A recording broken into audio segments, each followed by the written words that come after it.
Hello guys. तो आज हम अपने एरिका पाम को डिवाइड करेंगे। एरिका पाम का पौधा मेरा काफ़ी टाइम से लगा हुआ है और इसकी अब ग्रोथ थोड़ी सी अच्छी नहीं हो रही है। मुझे लग रहा है कि ये रूट बाउंड हो चुका है नीचे से। काफ़ी सालों से मैंने इसकी मिट्टी को चेंज नहीं किया है, तो आज मैं वही काम करने जा रही हूँ। इसकी मिट्टी को चेंज करेंगे और साथ ही इसमें जो और छोटे छोटे पौधे हो गए हैं उन सबको हम अलग करेंगे और अलग अलग लगाएंगे, ताकि इससे हम कई सारे प्लांट बना सकें। तो देखिए, ये थोड़ा सा ज़्यादा ही जम गया है मिट्टी इसका, तो उसको निकालने के लिए मैंने पहले इसको थोड़ा सा ढीला किया। उसके बाद इसको हल्के से टैप करके और साइड से इसकी मिट्टी को ढीली करके फिर हम इसे आराम से निकालेंगे धीरे धीरे, क्योंकि इस प्रोसेस में अगर हमने जल्दबाजी कर दी तो हमारी रूट्स कट सकती हैं, ख़राब हो सकती हैं, पेड़ टूट सकता है। इसलिए इस काम को हमें बहुत ही ज़्यादा सावधानी से, आराम से, पेशेंस के साथ करना है। तो इसकी मिट्टी हमने चाकू से साइड साइड से सब ढीली कर ली है और अब हम इसको निकाल रहे हैं। इस तरह से टैप करके हम खाली प्लास्टिक के गमले में से निकाल सकते हैं। मिट्टी के गमले में अगर हमने ऐसे कर दिया तो हमारा गमला टूट जाएगा। तो ये देखिए, हमारा इस तरह से ये हमने अपने पौधे को गमले में से अलग कर लिया है। और ये देखिए इसकी किस तरह से रूट्स बिल्कुल टाइट हो गई थी, तो हमने उसको अलग कर लिया।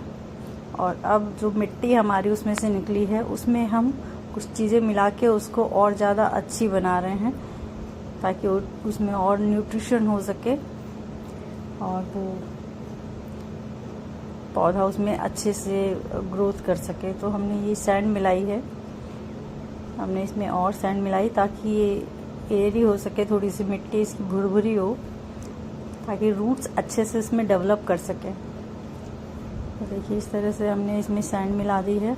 और अब हम इसमें थोड़ी सी काउडंग कंपोस्ट मिलाएंगे। ये हमारी गोबर की खाद है और ये काफ़ी अच्छी, काफ़ी पुरानी, अच्छे से सड़ी हुई गाय के गोबर की खाद है, तो उसको भी हमने मिला दिया है। साथ ही हम इसमें फंगस ना लगे उसके लिए हम हल्दी का प्रयोग कर रहे हैं। 2 चम्मच हल्दी हम इसमें मिला रहे हैं, ताकि पेड़ में, इस प्लांट में जो है फंगस का अटैक ना हो सके। और साथ ही हम इसमें चाय पत्ती की खाद मिला रहे हैं। ये हमने यूज़ की हुई चाय पत्ती को धो के सुखा लिया था और उसी खाद को हम इसमें डाल रहे हैं, जिससे कि इसको नाइट्रोजन मिल सके। और ये बहुत ही अच्छी खाद है। साथ में इसमें एक एसिड होता है जिसकी वजह से मिट्टी एसिडिक हो जाती है। देखिए, हम इसको अच्छे से मिट्टी को अलग कर ले रहे हैं जड़ से। पूरा ही गमला बिल्कुल रूट बाउंड हो चुका था, जिसकी वजह से मेरे पौधे की ग्रोथ रुक गई थी। और पीली पत्तियां भी देखिए इसकी पीली पड़ने लगी थी, तो मुझे लगा कि इसको अब कर देना चाहिए, वरना ये पौधा ख़राब भी हो सकता है इसी वजह से। तो हम इस तरह से धीरे धीरे टैप करके इसमें से मिट्टी सारी हटा ले रहे हैं, अलग कर ले रहे हैं मिट्टियाँ। और अब देखिए, ये हम पौधे को अलग कर ले रहे हैं। और देखिए, ये मेरा एक पौधा था, इसमें से मेरे 4 पौधे बन गए हैं। इसमें मैंने 4 पौधे अलग किए हैं। आप जब भी नर्सरी जाएं पौधा खरीदने, तो ये बात ध्यान में रखें कि कभी भी एक पौधा ना लाएं। वो लोग जब गमले में लगा के रखते हैं या ग्रो बैग में भी लगा के रखते हैं, तो उसमें आपको सेलेक्ट करना होता है कि आप कौन सा पौधा खरीदें।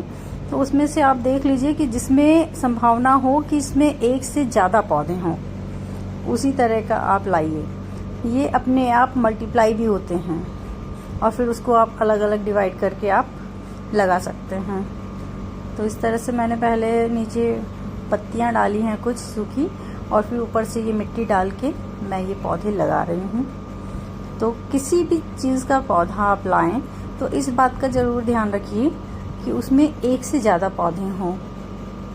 कई बार वो लोग, क्योंकि एक पौधा कमज़ोर होता है तो वो लोग एक से ज़्यादा पौधे भी एक गमले में लगा देते हैं।